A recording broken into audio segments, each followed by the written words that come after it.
Se recomienda las dosis de refuerzo de la vacuna contra el COVID-19 para ciertas personas. Para más información visita vaccinate.virginia.gov o llama al 877-829-4682. Mensaje del Departamento de Salud de Virginia.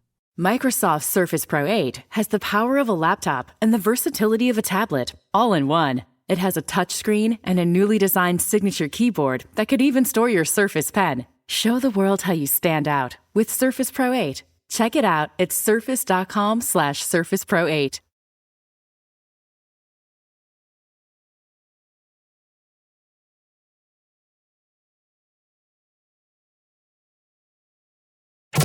Ladies and gentlemen, let's go. Gaming, tech, culture. Ladies and gentlemen, let's go. You're listening to the Cool Black Nerd Podcast, presented by Saywha Radio. Hello, everybody. Welcome to episode number 29 of the Cool Black Nerd Podcast. This is Copper. My name is Jules. I'm here with everybody's favorite co-host, Justice. How are you doing today? You know what? I am doing awesome. It's 2022, man. New year, new episode. Can't complain. Same pandemic. No, I'm just kidding. It is 2022. So I'm happy that we made it to another year. Yes. Praise him, like my nephew used to say. That's what's up. And you know, since it is a new year, we have to take a quick look back at the previous year. Yes, always. So, you ready to jump into it? Before we do, I'm going to go ahead and give you props. We have made it to Copper 29, and the love and support that everybody is giving. Cool Black Nerd is amazing. Like, we're blowing up on Instagram, and we have a lot of people that are always reaching out, wanting to get more information on interviews and stuff like that. And I just have to say, whoever that was that sent the request for an interview on couples who do podcasting, that's not what this is. I just wanted to put that out there. I'm tired of getting those requests for Cool Black Nerd at all. Yep, we're not a couple, guys, contrary to popular belief, I suppose. I guess that's popular belief. I thought we had put that out there a long time ago, but I guess folks, they just caught in on the tail end and didn't realize. I don't know. All right, well, they'll be all right. All right, let's jump in. All right, let's go. So let's start with, these are the top 5 video game stories for 2021. Oof, Lord. And I think I guess it's only right to start with Activision again. I mean, it just seemed like everybody was going through it in the gaming industry. It's just that they just couldn't. You know, I'm not going to say that they're going to keep up with stuff. They were keeping up with what they had been doing in the past. They weren't learning that, hey, we got to change. What you was doing back in 1997 ain't going to work in 2021. Right. Yeah, I guess so. I guess that's true. I mean, I think for me, you're right. It was a lot of companies, you know, being held accountable for the way that they've been treating their employees, you know, dealing with issues around sexual harassment, dealing with just toxic workplaces in general, with crunch, with overworking people, keeping them from seeing their family. They don't have any kind of work-life balance. Just all kinds of things have been coming out about companies, even companies that we probably wouldn't expect, like Bungie. I really didn't expect to see something like that happen with Bungie, but I guess it had just been a part of the video game industry company video game industry for so long that maybe it's all of them. And, you know, we just get the stories as we get them. I think when it comes to, go ahead. Oh, what I wanted to throw in, because you're right. I think it was just the industry as a whole. But seeing places like Activision, where Bungie was a part of at one point, I'm wondering, because we had talked about this in the last episode of, you know, you have those people that are at the top and, you know, the stuff trickles down, or whether or not, you know, the change is going to start at the top, and then you just get those older people who have just been in there, not necessarily making these environments, but enabling the environment, so to speak, whether or not they'll be able to actually make that change without them. I'm wondering if, you know, Bungie had that sort of environment, or they were in like baby area of that environment, and then being part of Activision, they were kind of like, well, I guess this shit is okay then. You know what I mean? just whether or not the stuff that they were already doing or maybe teetering on, because, and it's sad to say that Bungie is not the worst of what was happening in that in the gaming industry, or what is coming out to have been happening in the gaming industry. They were still doing horrible stuff, with the crunch and some of the toxic stuff, and treating women not as equal, not necessarily equal counterparts, but just not valuing their contributions to what is going on necessarily in the development of the games and things like that. Especially, as you all know, Jules and I are avid Destiny fans, and to see some of the stuff that is, content that has come out, and we had our opinions on it, to know the stuff that was going on behind it when it came out. Now just is kind of like, really, that's what y'all were doing? Y'all didn't see it to be any better? Yes, Bungie is doing what they can to be a little bit better, but I go back to, I'm wondering if Bungie was, as I said, kind of teetering on being toxic, and then got with a publisher, which they were part of with Activision at one point, and it just kind of pushed them over the other. Yeah. See, I don't confirm their thoughts on, oh, this is okay to do, It's possible. I'm not going to say that that's not possible, but I don't know, when you have that publisher developer relationship, I don't know how closely the two companies actually work together. Like I know, we hear all the stories about Activision having whatever kind of input on the game itself, but I think, at least for me, that the allegation, well, I guess they're not allegations, the stories that came out about Bungie, especially with the story team, I think that you could see that after they had parted ways with Activision too. So like, I guess it would just come down to, when did the people who were doing the wrong things, like, when did they come on to Bungie? How long had they been there? What was going on other games? Like, was this the type of stuff that was happening with Halo or whatever other games Bungie developed? So I don't know when it happened, but to me, just from as a big picture, it really does seem like it was just an industry problem in general. And some of it's things that you can see at other companies too. Like, you have, executives or leaders who have been in some position for a long time, and they just never change. So, the culture that they're used to never changes. Like, they're used to having their way. So like, if you come in and you try to challenge an idea that they had, or maybe there's a newer, better way to do something, but they're not gonna adopt it just because they don't have to, and they've been there forever. Yeah. Why change now? Like, this is showing value to us. How? I don't know, but it is. Right. I'm also, because like you said, this top 5 gaming stories, unfortunately this takes up like 4 slots on there, because it was so many people, or so many studios that this came out about.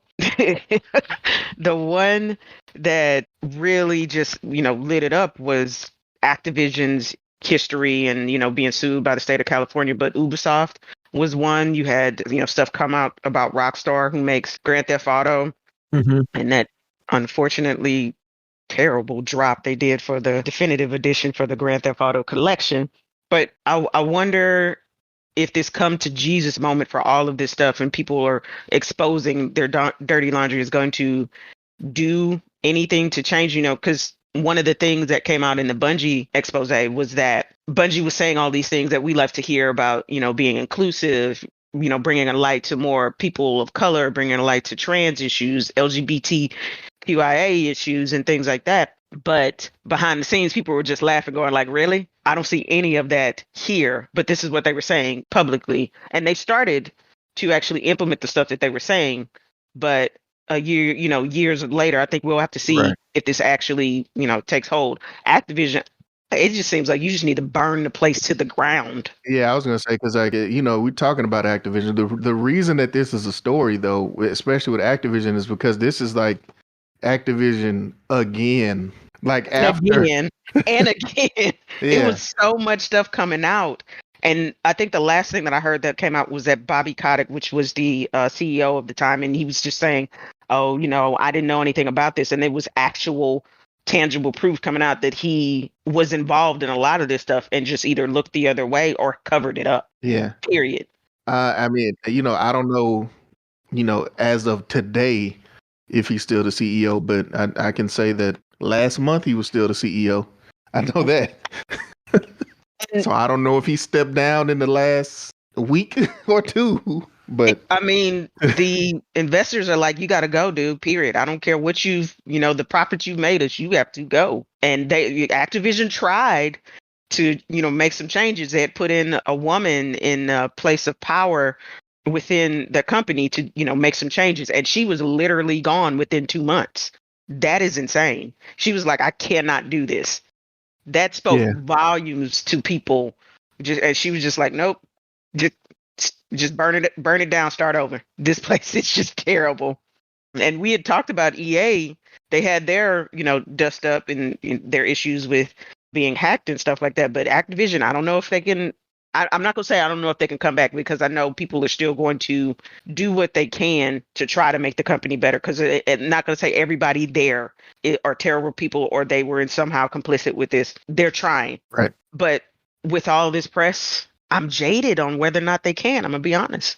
Well, we'll get into that later. I don't think it's a question of whether or not they can come back. I don't think that, to be honest with you, I don't think that they've gone anywhere, which is probably why a company like Activision is probably why you don't see a change. But we'll talk about that in a few moments. Right. It's coming.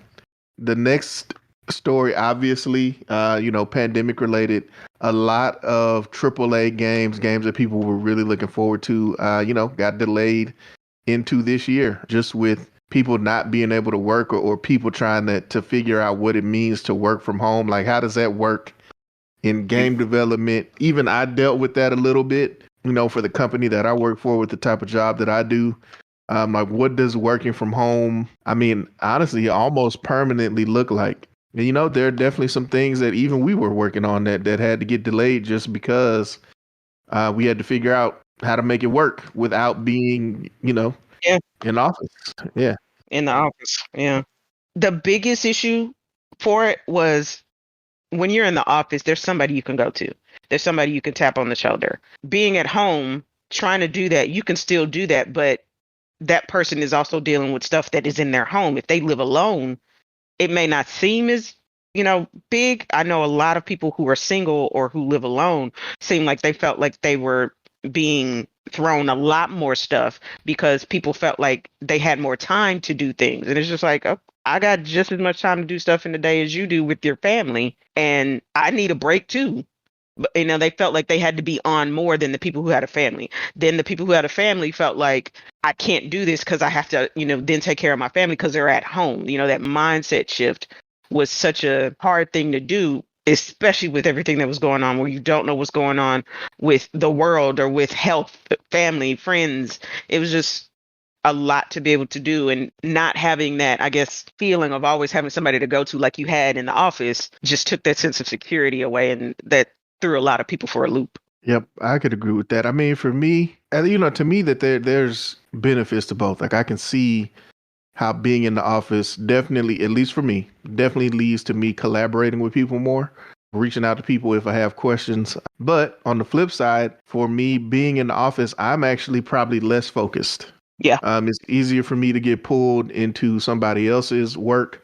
Mm-hmm. Like, they have a question, I might be able to help them out. Just whatever. You have those water cooler conversations that happen that don't necessarily happen at home.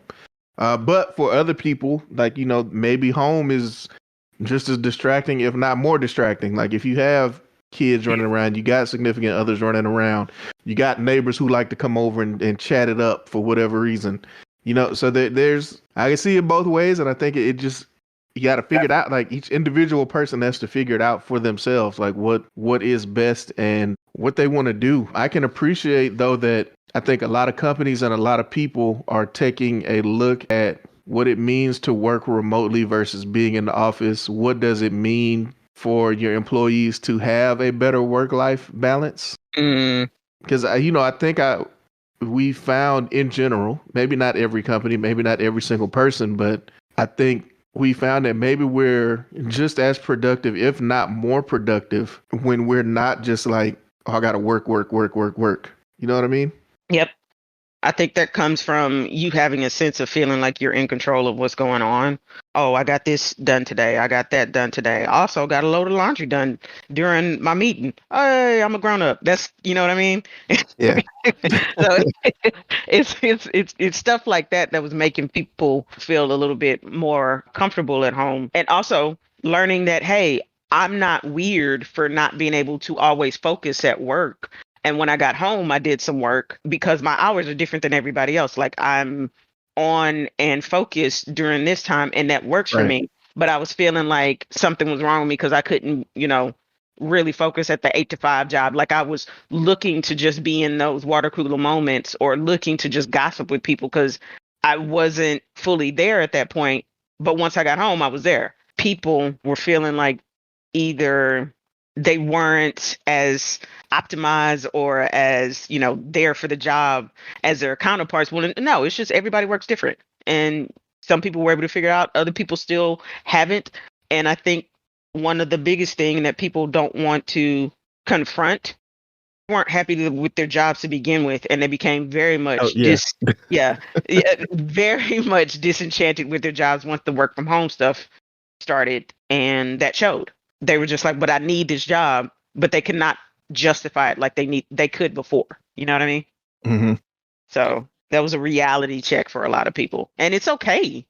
Some stuff seems great at one point, and then you grow out of it, or you grow into it. It life isn't going to just be that one way forever. And also the way our parents and our grandfathers and, the way that they worked was they stayed at a company for 20, 30 years, but they also had like something that they felt like they were working towards, like a pension or something like that.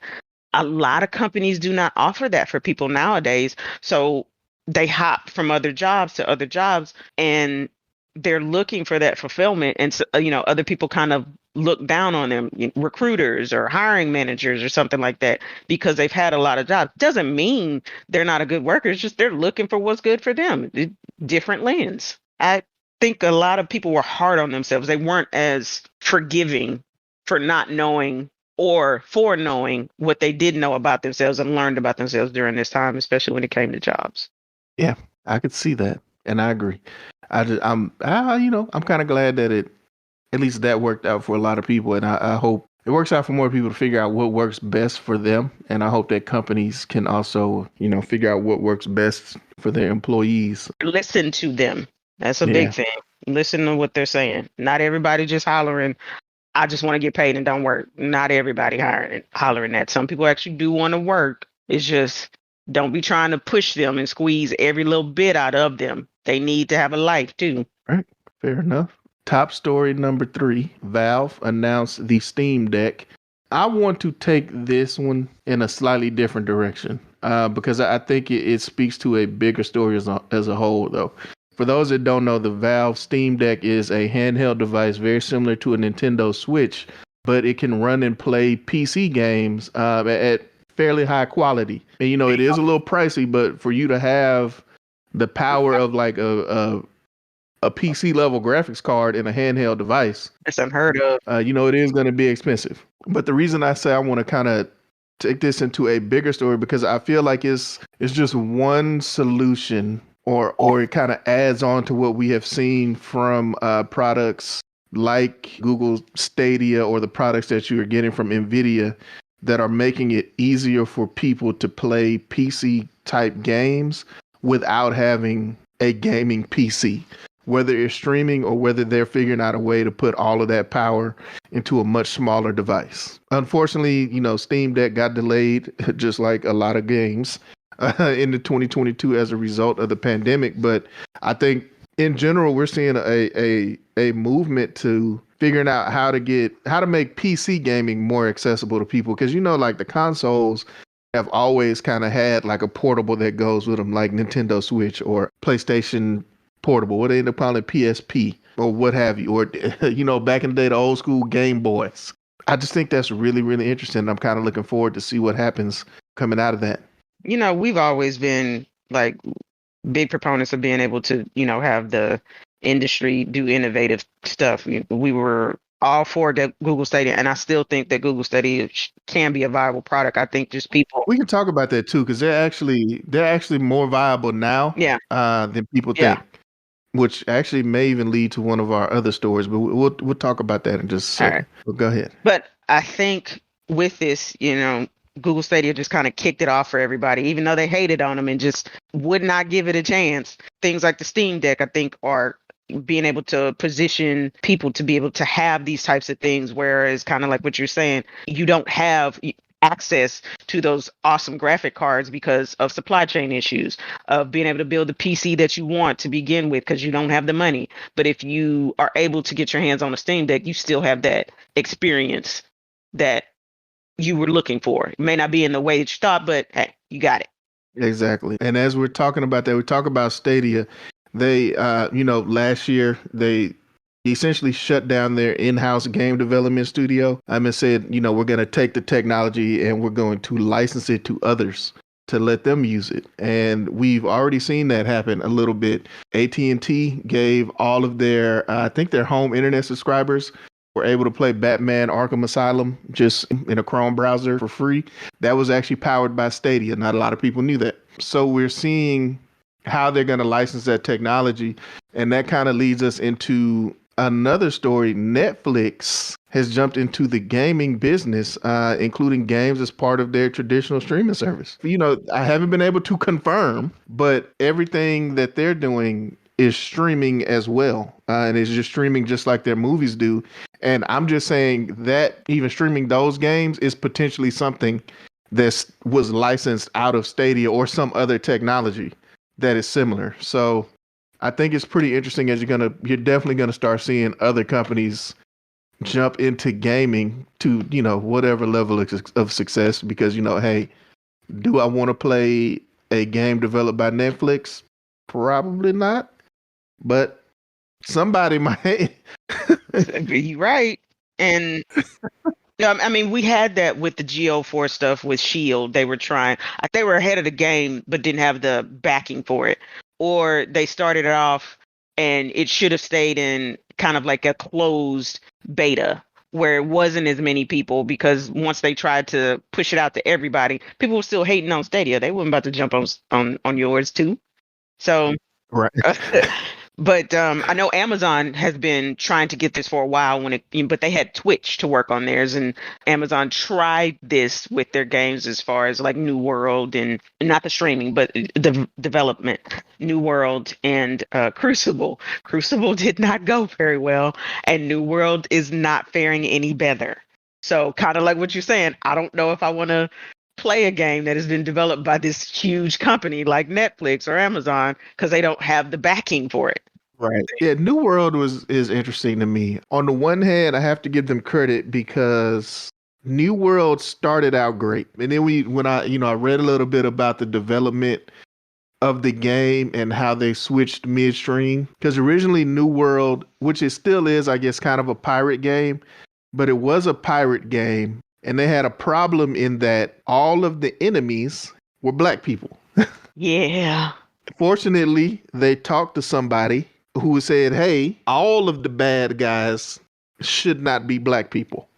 So they switched up the story. They made it about fighting, ghosts and zombies and whatever else. And at the beginning, it definitely took off. Like, it was a really fun game. It just didn't have any depth to it, which I mean, honestly, even if you look at games that are successful now, like Destiny 1, after it took them a really long time to get it right. Like, they did not have any depth to that game either. I think that they just had the ability to stick with it until it got right, versus Amazon, like the Amazons, the Googles, the Netflixes. I don't know that they're going to have that stick-to-itiveness because that's not their core business anyway. It's like, since this wasn't successful out the gate, like, okay, we tried it, we done, it didn't work. You know what I mean? Yeah. Taking the Google approach. Well, if Google actually does have something that's successful, they'll still shut it down. So never mind. Scratch that. Yeah, that's true. Google still kills me with that. Like, stuff that you use every day for like the last 10 years will still technically be a beta to them. And they'll just be like, yeah, millions of people use it, but it's still in beta. This We don't, this ain't real. It's not actually something we care about. Like, really, Google? But oh well. so I don't know. That's it for the top stories. All right. Let me see what we got next here. We got the top games based on, on sales. And this is why I said, Activision, they're getting it handed to them in the press, but like they're not going nowhere. Really? No, they're not. The top two games were from Activision, and obviously they're Call of Duty games. Really? Still, like, how is Call of Duty still like Viable. the most? Like they have 2 or 3 Call of Duty games come out a year, but and they still just they just kill it. So the number one top selling game for 2021 was Call of Duty Black Ops Cold War. The number 2 game was Call of Duty Vanguard, which it sold well. Obviously, it sold well, but it seems like everybody hates that game. But it sold well, but most people are still playing Black Ops Cold War. Number 3, Madden NFL 22. How is this game number 3? Somebody help me understand. Electronic Arts has been putting out this same video game for the last 10 years and just changing the number. And every year that thing it just sells like hotcakes. Yeah. Number 4, Major League Baseball, the show 21. I don't know. I didn't even know I'm that. surprised to see that one on the list. That is actually a good game, though, to be honest. It with you. is? I've never played it. Yeah, like the show has always been a good game. It used to be a PlayStation exclusive. Okay. I want to say it was this year where they had to renew their license with Major League Baseball as part of their renewal. And this is very interesting because this game is developed by Sony for, in the past, strictly for PlayStations. As part of their renewal, they had to create that game for Xbox and Microsoft as well. So this was the first year that the game was available on both PlayStation and Xboxes. Interesting. Yep, and it's developed by Sony. Yeah. Number 5, Resident Evil Village. Not surprised there. I didn't play that game. I'm not a big fan of Resident Evil games. I know that. I think you are. You are, correct? Yeah, I am. Yeah. I'm not surprised at that because there was a lot of hype surrounding it. I will say it ended up being a disappointment for him, though, because the marketing and everything was around Lady Dimitrescu. They were reaching out to the guys that just love big women and tall, powerful women, and she's in there for all of like 20 minutes. I got you. Okay. Interesting. Good on them because, I mean, it was able to get them the numbers they wanted. It was a high-selling game, so, but, yeah. The Dune of video games. Okay. Very interesting. Oh, wow. Damn. Number 6 was Battlefield 2042 from Electronic Arts. Another. Yeah. Yeah. Again, Look, that's another if one. we want the games industry to change people, we got to stop buying these Call of Duties and Battlefields and Maddens. But again, Well, this ended up being a little bit different too. Same thing as Resident Evil. They out the gate, people had bought it or done the pre-orders.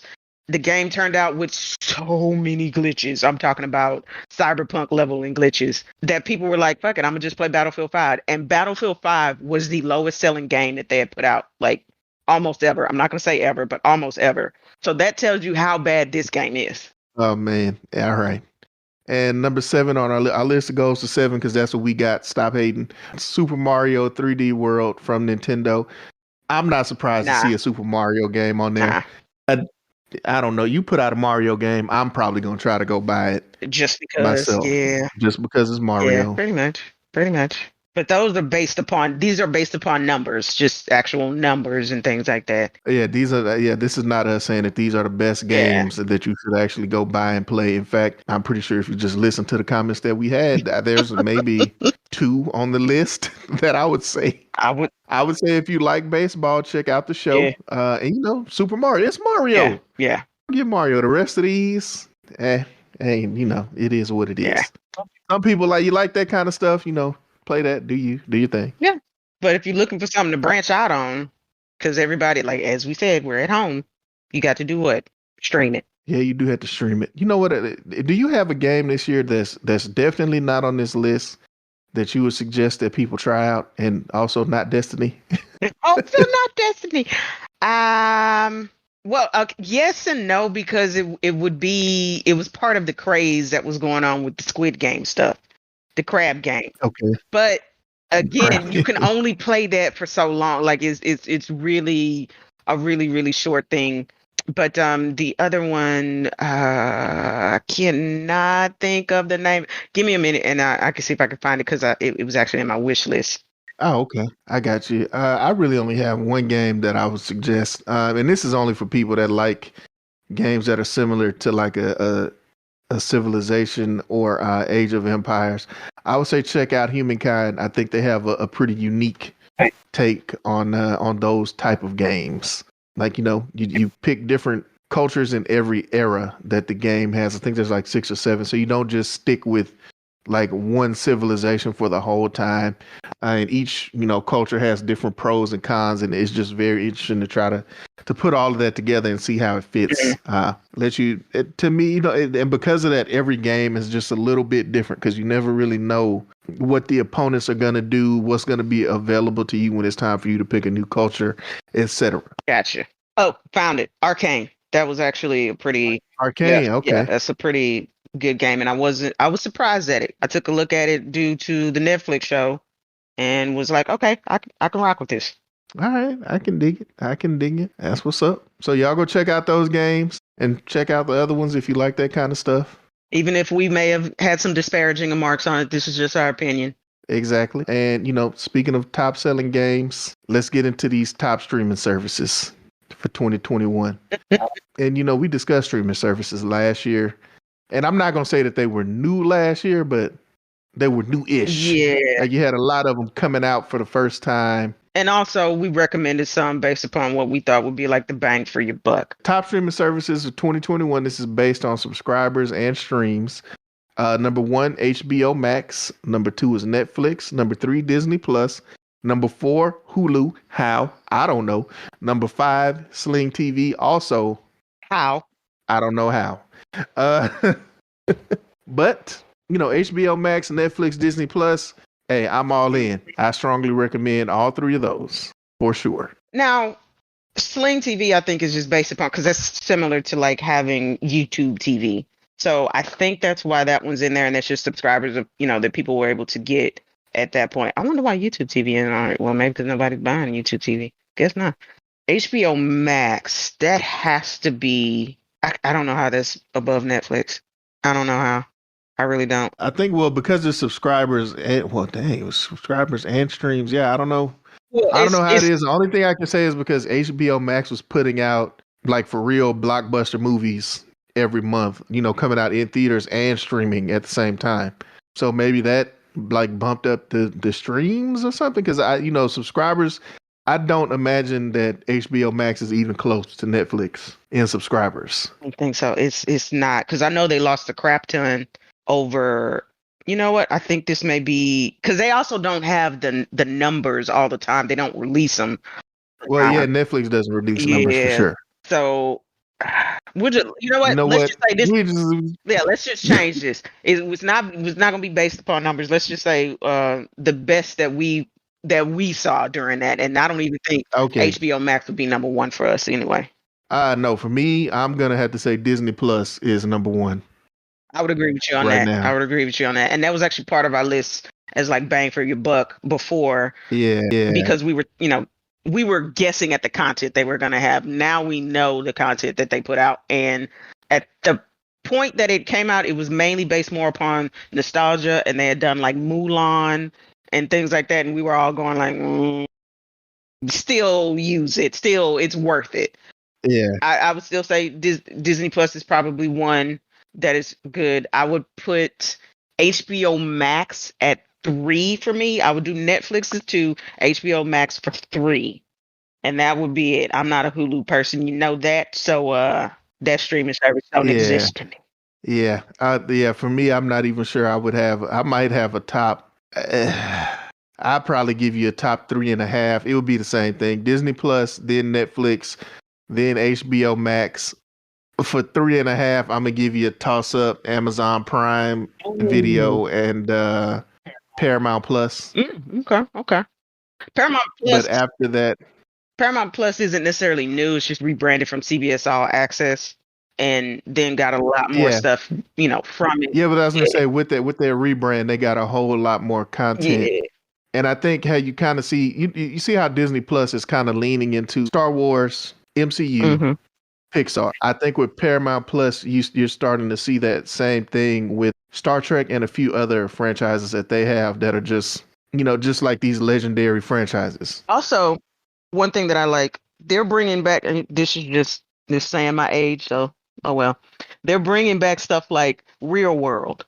Real World, if back in the 90s, that's where like reality TV actually started, and they're doing homecoming bits about it. So they're bringing back the original cast, and you get to see them, live their lives again, not for the months like they were doing it before, but like for a couple weeks, and talk about issues that happened at that time, and things like that. And it's been real successful for them at this point, because the 90s is coming back like the 70s was for us. Mm-hmm. So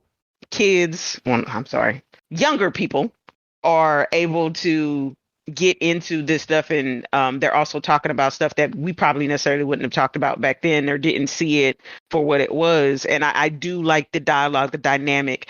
And there was a viral moment that just came up with one of the characters, or one of the people from the show, and it was just hilarious. And now they're like comparing her in a meme style, and I do love being able to see that support and that love for that franchise come back. Also, Dre D would probably be remiss or be mad at me if I didn't put this out there, but he loves All Rise on the Paramount Plus network as well. So I can dig it. I can dig it. But so that's why that's why I give you 3.5. Yeah, it's coming along. I don't know how much I'm gonna enjoy it personally, but we'll see. I'm interested in the Star Trek stuff. Really. Whatever else comes out on there. Yeah. I'm a huge Star Wars fan, but my dad was like a straight up Trekkie. So I do have a little bit of interest in it as well. I didn't know that. Mm-hmm. Yeah. He was all in, like deep in. Like he might know some Klingon. I don't know. Damn. Damn. Okay. I know my son is a big Star Wars fan, and that's kind of how I got into it myself. I'm not gonna say I'm really, really into it like he is, but I know some stuff, and I can conversate with the people. But I don't think I know any like Wookiee or any stuff if I needed to. Man. Oh my goodness. Well, yeah, and Amazon Prime Video, it is what it is. I feel like Amazon Prime is gonna give you maybe 2-3 shows a year, maybe 1 or 2 movies a year that are really gonna be things that you absolutely got to see. Outside of that, there's not too much going on Amazon Prime Video. Hulu, I still to this day I just don't like the interface. The app on Android TV, because that's how I watch all of my streaming. It's on my TV. I guess it's called Google TV now, which is back to Google just changing stuff. But all of those apps are just on my TV. That's how I watch them. The app on Google TV is absolutely trash. It freezes all the time. And people who are watching on Android TV and don't know, it's not your internet. Your internet is not having any problems. It's literally just the Hulu app being horrible. And Sling TV, I mean, come on, guys. Sling TV. That's what we're doing. We slinging. I would say Sling TV or YouTube TV over Hulu any day. The reason I'm not including YouTube TV, and I have YouTube TV, I love it, is because YouTube TV is like having cable. And I know you could say that for Hulu, like they have their paid like live stuff, and I know you can say that for Sling, but I think the difference is Hulu, and I don't know that Sling does, but I know that Hulu does have like its own content. And that's kind of how it started. Like it wasn't showing live TV, and it's still just the app and the interface. Like it's exactly. And they also charge people when they don't even have the service, but still they have some original content that is still coming out and that other people actually watch. But I cannot tell you any of that even other than The Handmaid's Tale.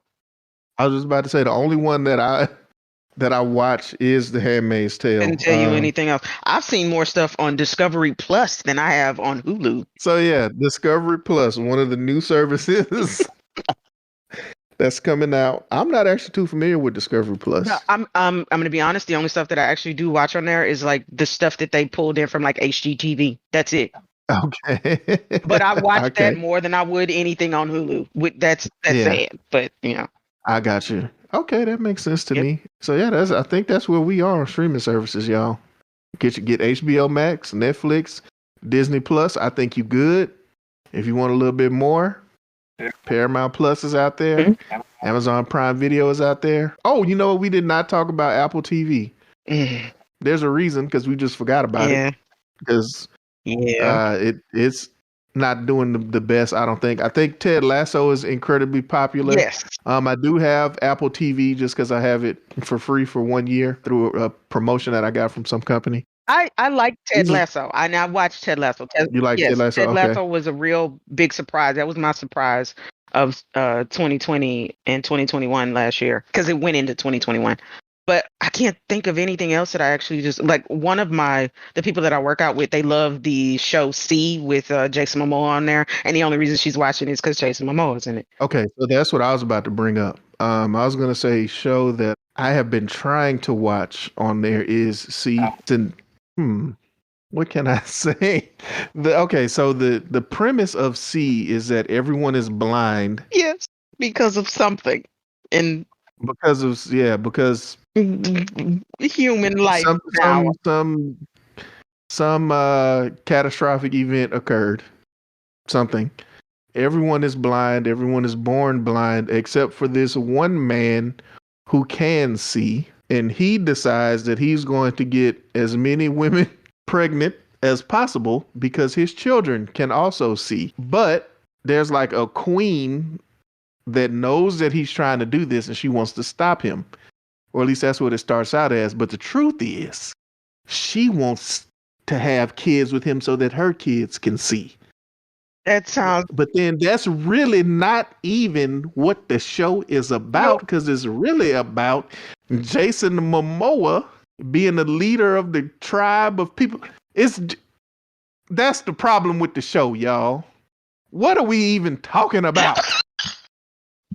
It really sounds like somebody was trying to write a show for one of those old soap operas and was just like, throw this in there, throw this in. It sounds like a soap opera gumbo. It really does. It's just so out there.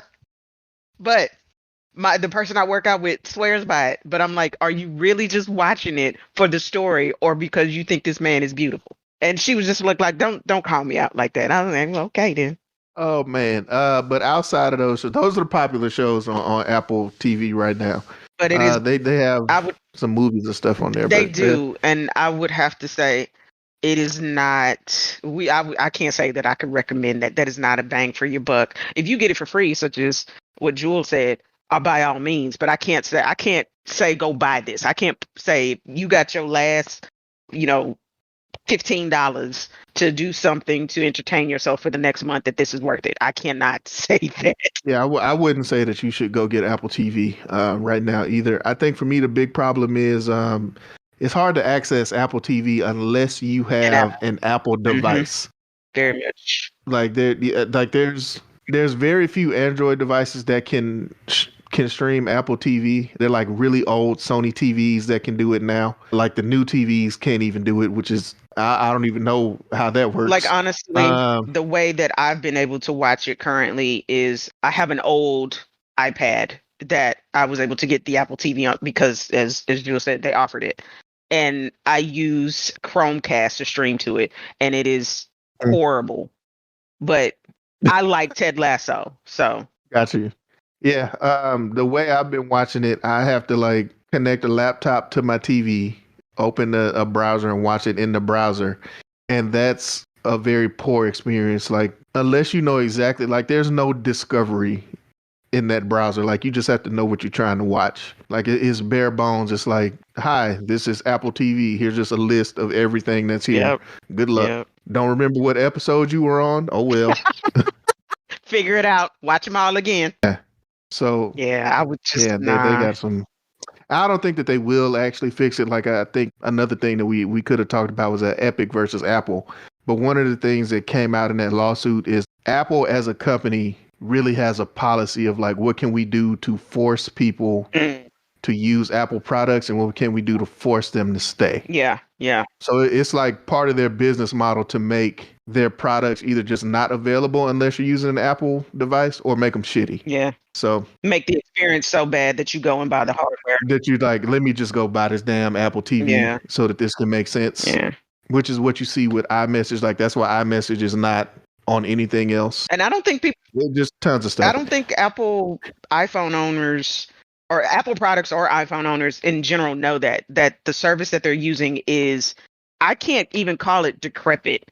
I'm pretty sure cavemen use a better form of communication than iMessage, because it's using something so ancient and unsecure. It uses for the most part like MMS, and if you send anything to somebody who's on an Android, it uses SMS. The old Nokia snake phones use that. Like, seriously, dude. Like, RCS is what everybody uses now. It's more secure. You can encrypt messages. You can do everything better, even the reactions and stuff that you see in iMessage on there. The problem is that Apple is just like, well, if we make it seem like ours is better, they're not going to want to do that and not want to, interact with people who use Androids. I know folks and have interacted with people because they had an iPhone and I had an Android. They were like, I'm not dating anybody with an Android. Okay. Like, okay, I can't FaceTime you. You never heard of Duo? And they were like, well, I'm not downloading the app. I'm not buying a $2,000 bullshit handset to talk to you. Are you serious right now? But yeah, that I have to say that their gimmick that they're being using and being able to get people into this ecosystem is beyond amazing. Well, yeah, they get you in there, and then you get stuck. Yeah. Like the stuff that you like using is not available. It's literally not available anywhere else. Or if it is, the experience with it outside of Apple is so bad that you just like, I'm going back to Apple. Yeah. And people always kind of, I'm sorry, but Apple people feel like, oh, well, it's because of the other company. Nah, everybody else is all right with it. They just want you to stay in this bubble. Yeah, I think of it kind of like the Simpsons movie. You remember that back in the day when they got stuck in literally a bubble because it was so toxic or whatever, and nobody else could interact with them. That's literally how it is. That's what I see. Like, everybody else is fine. Y'all just in this bubble. Oh my goodness. I'm sorry. All right. So, Apple Trap rant aside, those are the reasons we don't recommend Apple TV, or is it called Apple Plus? Apple. I don't even know what it's called, y'all. Yeah. I don't know. Apple Trap. Just don't spend your money on it. If you can get it for free, it's free, and you can see Jason Momoa with his shirt off, but he can't see anybody else. But he still manages to kill so many people, just blind as ever, just look at killing for whatever. Look at Eli. Oh goodness! All right, let's get into meat potatoes of this though. Now, this is what you came to see. This is what you came to hear for. The last little bit. All right, last little bit, man. The top movies and the worst movies and the pleasant surprises. I'm gonna let you go first. What's your? Are we doing movies or are we doing shows? Movies. We do. You just pick one. Okay. Let's do shows because we just did the streaming. All right, shows. All right. Everybody knows. Well, I'm gonna start with my top three. The number three, I would have to say, and I just rewatched this. That's why it's higher up on my list than it probably would have been before. But my number three is WandaVision. Man, I was really, really not thinking this would be a good show, and it really, really was. It was so freaking good. Just the expose. Don't watch the first two episodes, but just the exposition and the way that they set it up and the world building for it, the drama and all that. I have to say that WandaVision was a really, really good one. That was number three for me. A Squid Game, of course, was number two for me. My number one is really kind of out, not necessarily out there. It's just, I want to say Squid Game is number one, but I don't really have nothing that would be number two. I know Winter Falcon and whatnot was good, but I don't want to be all Marvel. If that makes sense. Man, if you like the show, all right. Well, you just say it. The Falcon and the Winter Soldier. That was my number two, and number one is Squid Game. I'll say that then. It's all that. All right. I'll give you my top three, and then we can discuss. All right. Number 1, Succession on HBO. Just got into that. I like that. All right. Number 2, Billions on Showtime. Never seen that. Interesting. Let me tell you something. That show's so good, man. Okay. You need to check that Okay. out. And number 3, I'm actually gonna probably give you 5. Number 3, Squid Game. Okay. Number 4, oh man, now it's kind of a toss up. Number 4, Underground Railroad on Amazon Prime. Just getting into that. Okay. Number 5, I'm also gonna put WandaVision there. Okay. I got you. That's it. That's my top 5. I got you. I like that. Underground Railroad, I actually had not really heard about. Kind of like what you were. God dang it! I know what number 2 is now. I take it back. Invincible. Invincible is number. Oh, Sorry. I didn't Yes. even know what. I'm gonna just have to put that one on my check that out list. Like y'all need to watch that. That's a good one. So 1, Squid Game, 2, Invincible, 3, WandaVision. That's my top 3. But Okay. I was rewatching Invincible with my son and saw the advertisement for Underground Railroad. I'd heard nothing about it. So that's what made me Gotcha. start watching it. And Succession, All right. again, HBO Max. It was just, hey, what's on here? I got you. No, I've been keeping up with Succession since its first season. Succession, man, it's a really, really, really, really, really good show to me. To me, HBO does a good job of having shows that kind of speak to the times pretty well. Like they had The Network a few years ago. That's a really good one Yeah, it too. was. If you want to check that one out. Succession follows like this media mogul, this guy that owns a television network that has a particular point of view, and it definitely mirrors like the Fox News story. They take a different approach. Like it's more about the family, and it's not just like making fun of Fox News, and it's not necessarily, it doesn't have like a political bent to it really, but it just talks more about that family dynamic. And it's it's one of those Shakespearean type shows. You know how shows are always based on King Lear or some other Shakespeare play. I can't remember which one this is, but it might actually be King Lear. But it's like that, and it's just a really interesting show. All right. I like that. I got you. And WandaVision, you said Yeah. it. I would recommend people start at episode 3, then go back and start at 1. But if not, it's still fine to watch it all the way through. It's a really good show. I mean, that show set up the foundation for the next phase of the MCU. Mm-hmm. And it did it very well. Very. Like incredibly well. Very. Seeing that puts you in the mindset of where everything is going. If you saw any of the movies and you're like, okay, well that makes sense. Whereas you wouldn't necessarily need to watch Falcon and the Winter Soldier or Cap and the Winter Soldier, whichever one you want to do, or Loki. You could skip those and still know what's going on. But if you miss WandaVision, you're like, damn, what are they talking about? You know what I mean? Yeah, that's true. I would not recommend skipping those, by the way. You just don't need them for the movies to make sense. Correct. And Underground Railroad is, when I first saw the trailers and stuff for Underground Railroad, I was like, so Amazon, you just gonna copy Lovecraft Country and put a show out? Like that's what you're gonna do? That is not what happened here at all. Underground Railroad is dope, man. Check that out. It's what's funny, I'm gonna say this is funny because my mom called me one day after she watched maybe the first 2 episodes, and she was like, I think this show is real. And I was like, Ma, the Underground Railroad was not that the show is fiction. She was like, no, I really believe that it happened like this. Oh. And I was like, Mama, it couldn't have happened like this. Okay. I'm gonna say this. Then she saw the 3rd episode. She was like, okay, yeah, this is definitely fiction, but it's a good show. That's so cute. I don't want to give too much of it away, but I'll say this because this kind of gets revealed in the first episode. Like the Underground Railroad as an actual railroad underground, taking slaves to freedom. And I'm gonna just give you that. Man, it's a good show. So far, I'm enjoying it.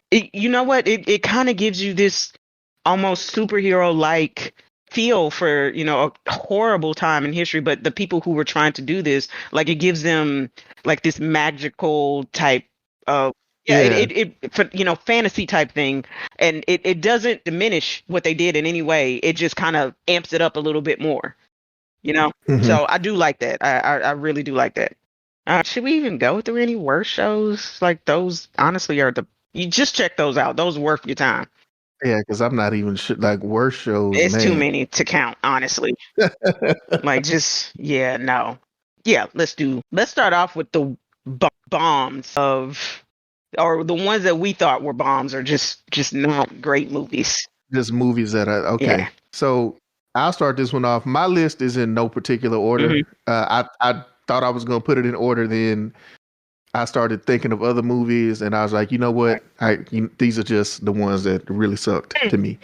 This one wasn't even on my list until I saw it on your list. Mortal Kombat. Mortal Kombat was terrible. Yeah, I don't even know. Mortal Kombat, I think, is probably the worst movie, like hands down. You know what I said in no particular order? Mortal Kombat is the worst. The rest of these, you can jumble them up, but Mortal Kombat is at the bottom of the list. Yeah, it really is.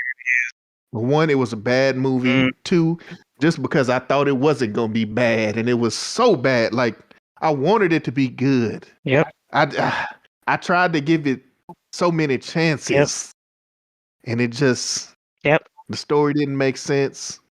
They just pulled the character up out of nowhere and made him the main character. It was just bad. Just a bad movie. Then the rest of my list: Jungle Cruise, trash. Red Notice, funny, trash. Hitman's Bodyguards, wife, sister, cousin, uncle, trash. And this got Samuel L. Jackson in it. You know I love some Samuel L. Jackson. Yeah. Garbage. Scary. Halloween Kills. Halloween killed itself. That's how bad that movie was. They shouldn't have done that. Free Guy. Aw. That was, Jessica, that's a bad movie, and you know Whatever. it. That is a bad movie. Whatever. And now that I'm looking at my list, you know who had a really bad year for movies? Ryan Reynolds and The Rock. On here multiple times. Yeah. Action? Well. I'll go into my worst before I get into that, because I'll come back to you on that one. So I have to agree with you on Hitman's Wife, Sister's Cousin, Contract Killer. That just the thing is, and I just watched this yesterday, like literally just out the blue. Was like, oh, let me check out Hitman's Cousin's Dog's Uncle. The first one wasn't bad. It was actually like, no, okay, I got you. All right. But watching this one, But I will say this, it wasn't a bomb necessarily. It did make back its budget and a little bit, so don't know. Red Notice. Don't know what that was supposed to be. I don't know. Ghostbusters. Afterlife. Why? Oh. Why y'all do this? Oh, man, that's one of my surprises. No. Why y'all do this? Okay. Old. Again. Stop. Mama like Shyamalan. Yeah, why did it? Yeah, I don't know why is he still allowed to make movies? You know what? He made this on his own. He financed everything on his own. Oh, okay, I can't even be mad at him. I can be mad at him for making it, but I can't be mad at him for financing. Okay. Now, the old comes from a comic book. It's pretty much why I think that he was able to get the financing for him financing himself, but the investment from other people for it. And the premise. If you think about it, like, these people are on this island and eventually they start aging out of nowhere. What's the mystery? But the reveal is just such, are you fucking serious? I'm sorry. Are you really serious? No. Are you fucking serious when you get to why they're aging? Serious? No. Then my Mortal Kombat, again, trash. Eternals. I did not... Again, that's a movie, if you saw it, you were just like, okay, that's pretty. What's the story? Huh? Okay. Yay. That was it. That's Eternals. Okay. So. All right. I don't know if we discussed Eternals on the podcast. Do we discuss it? Nah, because it came out after our last I got you. So I think brief discussion. Let me just say this. For me, Eternals, I don't think that it was. It's not bad or good, but for me, it was a bad movie. For me, it was a bomb just because of the potential. I got you. I don't think it was a bad movie. I wouldn't say that it's a must-see. I'm not even sure that I would say it's a good movie.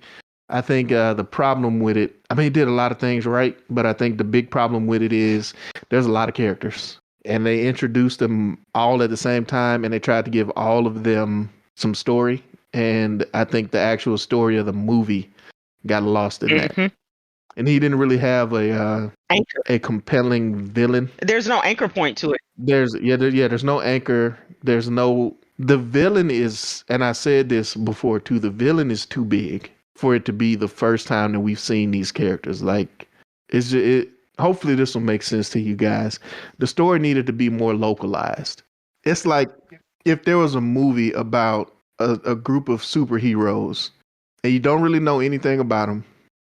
And then the movie is like, hey, these are the superheroes. They've been on Earth since the beginning of time. They were created by a god character. I'm not saying God, but a god.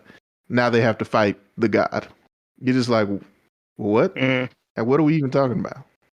I think that's what happened to that movie. The thing, all the praise that we gave for Disney Plus, they should have had the wherewithal to know that this should have been a show, not a movie. Yeah.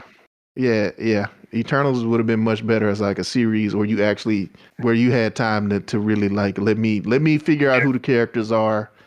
Let me figure out what's going on with the story. I'm not even gonna say the villain. Like, let me figure out what's going on with the story. Yeah. Because maybe the villain makes sense if the story is better, Yeah. or if I even understand what's really happening. Yeah. But it was a very beautiful movie. I think that we're gonna see all of those characters in other movies. Like, I don't think you're gonna get an Eternals Part 2, but I think you're gonna see the Eternals themselves in other movies going forward. Okay. Which is why I think this movie came out in the way that it did. I think it just was coming out like, hey, these are characters in the MCU. These are their powers. This is what they do. This is who they are. So when you see Cersei or whoever else will show up in Doctor Strange, you won't just be totally lost. Okay, your tops. My top movies, Tops. man. Number 5, Shang-Chi. Okay. Number 4, Passing. Okay. Number 3, Green Knight. Mm-hmm. Number 2, No Way Home. Number 1, Judas and the Black Messiah. All right. Okay. So Shang-Chi, you could have seen in theaters. You can also see it on Disney Plus now. Passing is on Netflix.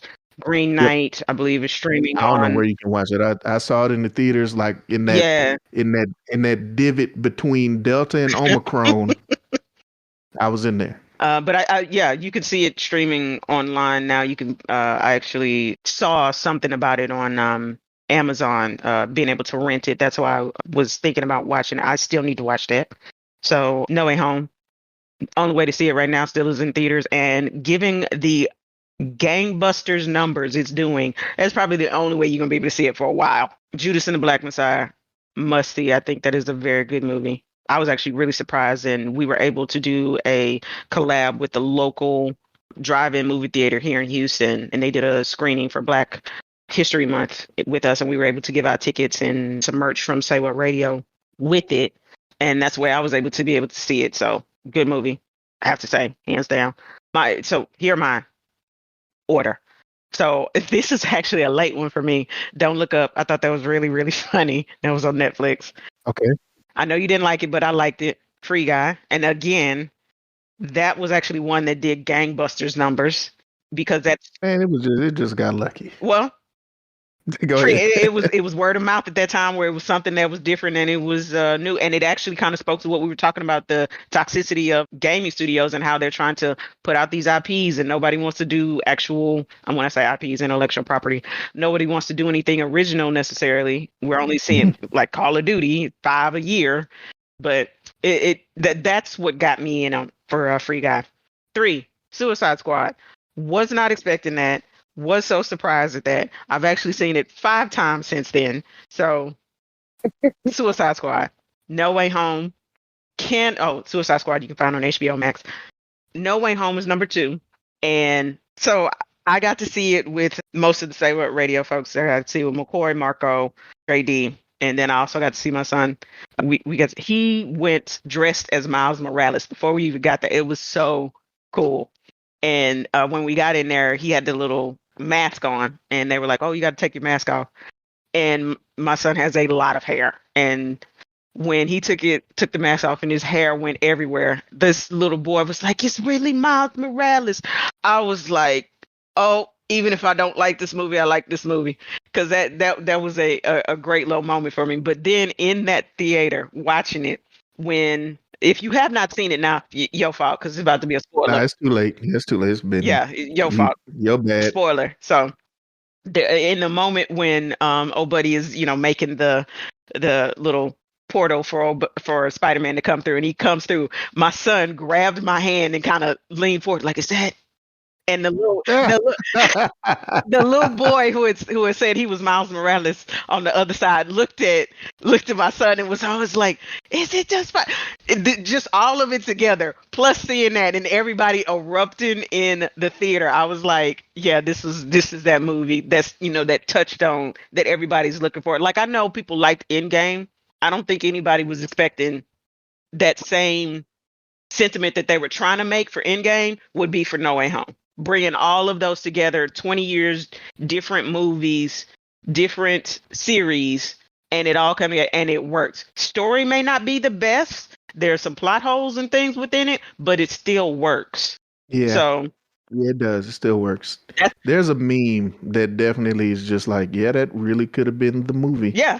My number one. Okay. My number one. I was not expecting my reaction and my feeling of this movie to be the way it was. And seeing how it is and as long as it is, and I've seen it 4 times since then, Justice League, Zack Snyder cut. I was not expecting whatever the fuck that was supposed to be that came out in 2017 to be any different than what everybody, unfortunately, Suicide Squad, even though the one that came out this year, 2020, in 2021, even though it was a good movie and got really great reviews, it did not do as well in the box office or in streaming as it should have. Just like you were saying, Free Guy may have gotten lucky between that time. Unfortunately, it came out during Delta, and it looks like it didn't do as well as it should. Mm-hmm. Yeah. This Justice League, I was thinking would be the same way, because I was feeling like I don't want to watch it, or it's just not going to have that content that people care about. No. This was everything everybody wanted back then. And for some reason, they made the most crazy decision ever to just go, nah, nobody's going to want to see this. I actually got up that day, watched it, and was thinking, because of the way it was put out in different parts, I'm thinking, oh, I'll just watch the first part and then go to work. No, I sat there and watched that whole thing, 4 hours, because I was so enthralled into it. The story was so good. The action was good. The premise that they were trying to set up, everything just worked. And I'm like, how was this the idea, the vision that this director had, and y'all put out that in 2017? How? I still don't get that. And I really think they made a huge misfire in not releasing that movie back then and giving Marvel that opening to be able to continue that chokehold on the franchise and films and things like that. So that was my number one. My surprises actually kind of have a lot of the ones that you had in there, just a couple that were different. Tomorrow War on Amazon Prime. That was actually, I was thoroughly surprised by that. Godzilla. That's a good one. Man, let me tell you something. Godzilla versus Kong, man. That was almost on the top 5, man. I was really surprised at Godzilla. That was so good. Godzilla versus Kong. Let me tell you something. People are going to complain about the story. That ain't why you see Godzilla versus Kong. That's not even what you go there for. And the story was actually okay for it to be a Godzilla movie, in my opinion. The action, man, it was so good. Just everything you wanted. It was, man, Godzilla versus Kong. Go see it. If you haven't seen it, watch it. Yeah, you can stream it on HBO Max. So it's definitely worth it. It is definitely worth it. The Harder They Fall. Okay. That was another one that you could see that on Netflix. That was I really liked that. Nobody, which had Saul from I can't think of it right now. Breaking Bad. That was a good one. And King Richard. I like that one as well. Those were pretty good. Oh, Last Night in Soho is a good one. It's kind of like a murder mystery type thing. It's a really good one. If you like horror movies, Malignant is crazy batshit fun. And when I say crazy, I mean crazy, but it is so much fun. Fear Street on Netflix, the way that they did that was really, really cool. They dropped an anthology of movies that kind of took you through a murder mystery type supernatural thing once a week for 1 month, and all of them were good. And when I say It's surprising as a story. It's cohesive, and if you like gore, that's in there. If you like supernatural, that's in there. It's really good. Freaky, which is a kind of twist on the Freaky Friday thought, where a serial killer and a teenage girl swap bodies. So yeah, right there, you like what? It's Okay. yeah. If you, it's really good one. So it's got some hijinks in there. It's got your crazy killer and some good, weird, and interesting ways to kill people. I think a couple of them were on 1,000 Ways to Die. So yeah, though if you have a chance, check those out. Tomorrow Wars, Amazon Prime, Godzilla is on HBO Max. Last Night in Soho, I think you have to rent that. Malignant, Freaky are on HBO Max, and Fear Street is Netflix. A lot of those are the same as my surprises. Definitely Godzilla. Tomorrow War is a good one. Suicide Squad was actually a surprise for me. It didn't make my top 5, but it was definitely a good movie, man. Really, really good. And if you ask me next week, it might take out Shang-Chi next week. I don't know. Definitely a good one. I'm trying to think. Oh, I got to say this. If it's from Pixar and it's on Disney Plus, I love it. All of it. All of those have been surprises for me. Yeah. Man, Encanto. So good. Ron's Gone Wrong. Oh, that Poe robot. Oh my goodness. Poe little Ron. And those were actually bombs. I don't even though. I was gonna say I don't even know if they made it to the theater. No. It don't matter. I saw them on Disney Plus, man. All those movies are so good. Yeah. They're so good, y'all. What were some of the movies that you saw that were just like you wanted them to be good, but they ended up not being good? Red Notice.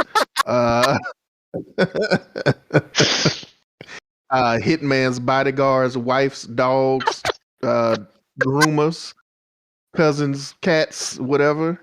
I don't know if this was 2021, but I think it was, like, just barely. The Matrix. Yeah, it is. Yeah, that was. Yeah, I wanted that to be good, man. I'm sorry, y'all. I didn't like it. A lot of my friends seemed to really like it. I did not like that movie at all. I honestly think so. You always had people who were mixed on the two after the initial Matrix, and I get that. Mhm. You either loved it or you hated it, but we could all agree that it at least told the story and you got through it, and you were like, okay, I understand it. May not have been my cup of tea, or it may have been awesome, but I understand it. I don't even know what the point or the rules or the thought process behind revolutions. It made no sense. And that's actually one of mine too, like surprise bombs. But then again, I have to think about it. They kept pushing it back. So kind of makes sense. Another one for me, Candyman. I wanted that to be good. I really did. Yeah, Candyman. Mm-hmm. I really, really wanted that to be good. And Snake Eyes. I knew it wasn't going to be good, but I was hoping. Come on now. I was hoping. You knew. Well. That was me. That was my fault. I have nobody blaming me. At least you hoped. Yeah. You hoped. Yeah, Snake Eyes is definitely on the trash list. Yeah. I wouldn't say Candyman was trash, but it could have been a whole lot better. Yeah. I think it could have been better, man. I think the names that were involved, they did themselves a disservice with this movie. Like the director, I can't remember her name, but she's very popular. She's really good. The main actor, the guy who played Candyman, or he became Candyman. Morpheus in Revolutions. Yeah, Morpheus in Revolutions. It just could have been better. And I think the movie was produced by Jordan Peele. Jordan Peele, yeah. Yeah, you just would have expected more. I expected more, and we didn't get it, unfortunately. Mm. Well, those are your recommends, man. I'm telling you, check those, the ones that we, raved about out. We are trying to save you. Oh, we didn't even talk about Dune. Oh, we need to talk about Dune because Dune pulled that Resident Evil stuff. Yeah, Dune was a good movie, y'all. Very I'm not good. saying it's a bad movie. It's actually a really good movie. Y'all need to go check it out. But if you watch the previews and the marketing and you think Zendaya is in this movie, you are wrong. Zendaya is in this movie for the last 5 minutes, y'all. That's how you gonna know when the movie is about to end. When she shows up, you got 5-10 minutes left. Yep, we done. Start getting your keys out your pocket. If you're watching it at somebody's house, you're gonna have to start conversating before you can just leave. So go ahead and start it up. Say, well, I'm about to leave, y'all. So you can get them conversations out the way because the movie is over. There's no end credit that you got to worry about anything. I know it looks like, okay, well, they about to start. Nope, that's it. No. They definitely hit you with one hell of a cliffhanger. Like that thing sharply falls off a cliff to the credits. Yeah. So just, be ready. But it's a good movie. They set it up for Dune 2. I'm excited to see Dune Part 2. I had seen Dune before, and I'm not going to lie. I didn't really know what it was or understand what was going on. Never knew about the books until a little bit later. But watching the initial Dune when I was younger, it didn't make much sense to me. And honestly, watching it now, it totally different perspective and feeling on things with it. It's much more clear, much more engaging, and you want to be immersed in it. Like, you want more as the movie keeps going. You're like, oh, I need Dune too. Whereas the first, it was just so much they were trying to cram into it. So I would, definitely recommend. And Dune is on HBO Max as well. As Jules said, it is a very good movie. But if you go on to see it for Zendaya, she is not. She ain't in there. No. She's not in there. She is strictly a Dune 2 character. If you saw the trailer and you were like, it was a flash of her, that's exactly what she is in the movie. Yeah, let me tell you, Zendaya in this movie is like what them one of those old school perfume ads is what she. They just got her floating around in the dunes with blue eyes, and then it's like, and that's the end of the movie, folks. Y'all have a nice day. We'll see you in 2 years for part 2. Yep, that's it. I definitely was going. So, are they gonna release something else? And I went looking for other stuff. Nope. I was not ready for that. I just knew not at all, man. And it's crazy because she's in the preview so much. Like when she shows up in the movie, you're like, oh dang, it must be like this movie must be 4 hours long. Mm-hmm. Nah. Mm-mm. Oh man. Yep. Oh well, go check it out. Yes. Enjoy yourselves. So Mariah is the program director. Mariah's right hand. Love Mariah. Shout out to Mariah. Editor Brett. You the real MVP as well. But Mariah gave us her top 3, and I got to put these on here because this was hilarious. So Mariah did some of the for this, and Mariah goes Mariah's top 3 TV show list because Rotten Tomatoes don't know what's good. I got to give it to her on that. So her number 3, Rick and Morty season 5. That was controversial to some people. I myself liked it. Didn't think it was that bad. Her number 2 is Squid Game. She said, who wasn't watching this? Squid Game, exactly. Obviously should have been on the list. What are you talking about, Rotten Tomatoes? All right. And number 1, Midnight Mass, a perfectly crafted thriller surrounding the topic of religion. I have to say Midnight Mass was a pretty good show. The people see Midnight Mass. I'm really asking for myself because I haven't seen it. Midnight Mass is on Netflix. And I have to say, when she says thriller surrounding the top, like, man, it makes you think. So be ready for that. Midnight Mass, Netflix, Squid Game, Rick and Morty, season 5, Mariah. All right. We'll be back soon-ish with a new episode. I think that's where we're going to end it right there. Let's go ahead and call this one an episode, ladies and gentlemen. Thank you for listening to the Cool Black Nerd Podcast. Again, check us out on social media. Always go check out saywharadio.com. There are several podcasts in our network that I think everybody would enjoy and love and just have a great time listening to. Always. We out. I haven't really woken up until I've had my McDonald's breakfast deal. And I know this is true because before breakfast, I put my phone in the refrigerator and couldn't find the keys that were already in my hand.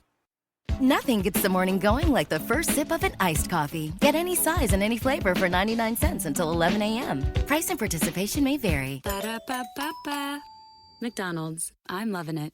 Adyen is the payments platform made for today, tomorrow, and whatever comes next. With Adyen's single solution, it's simple to accept all kinds of payments. In-app, online, in-store, touch-free, and beyond. And it seamlessly adapts with your business. So keep your customers happy and your business growing with Adyen. Visit adyen.com to learn more. That's ADYEN.com.